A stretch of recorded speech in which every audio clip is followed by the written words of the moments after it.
Hello, happy Monday, happy May. I was chatting with one of my clients earlier today and was sharing with her a little of what I'd like to share with you guys. And that is so often when we set a goal for ourselves. Now, obviously, as a health coach, I'm talking to clients, especially about nutritional goals or weight loss goals or exercise goals. What tends to happen, so we set a goal for ourselves, maybe we create some structure, we're off to a really good start, and then we blow it, right? You eat the cookie that you didn't want to eat, you sleep through your alarm, you miss the workout, you don't drink the water, whatever it is, the thing that you had committed to, it didn't happen. And what I have noticed, both in myself and in the people that we partner with, is it's not usually an issue with the sleep or the water or the sugar or the whatever it is. It's most often that when we blow it, instead of saying, oh, bummer, that sucked, maybe you feel a little guilty about it, or you feel a little disappointed, but you say, oh, that's okay, I'm a healthy person, I'm gonna keep moving.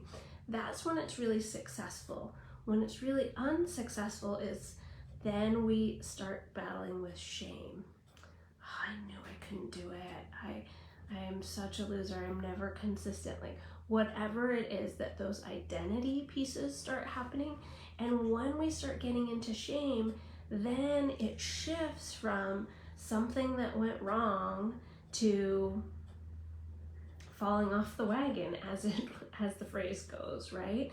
And so often when we can shift it from being a space of shame to being a space of reflection and curiosity and learning from it, that's where the growth comes from it, and where it's a space of like, oh, okay, well, bummer, wish that hadn't happened.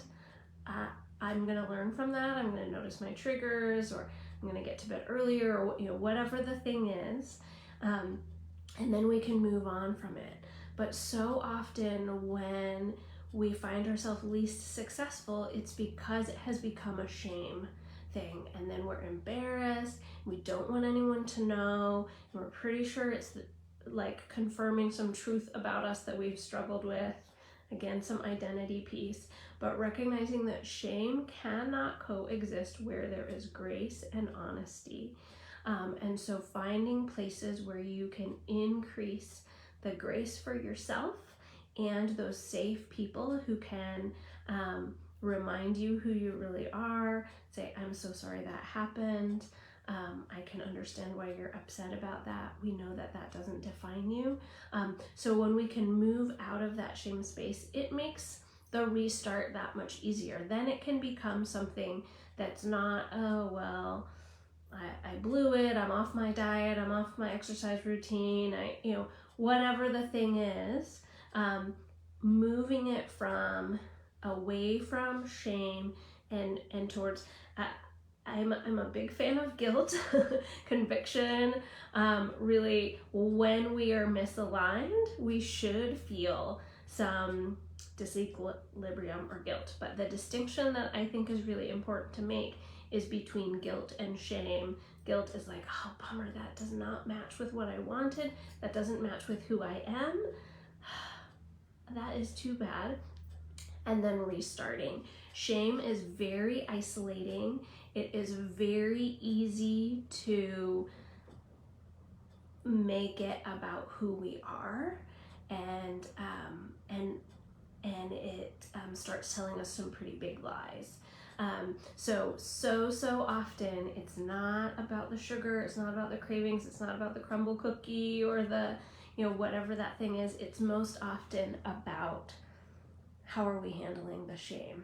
And that's all mindset stuff, which is where the real battlefield is.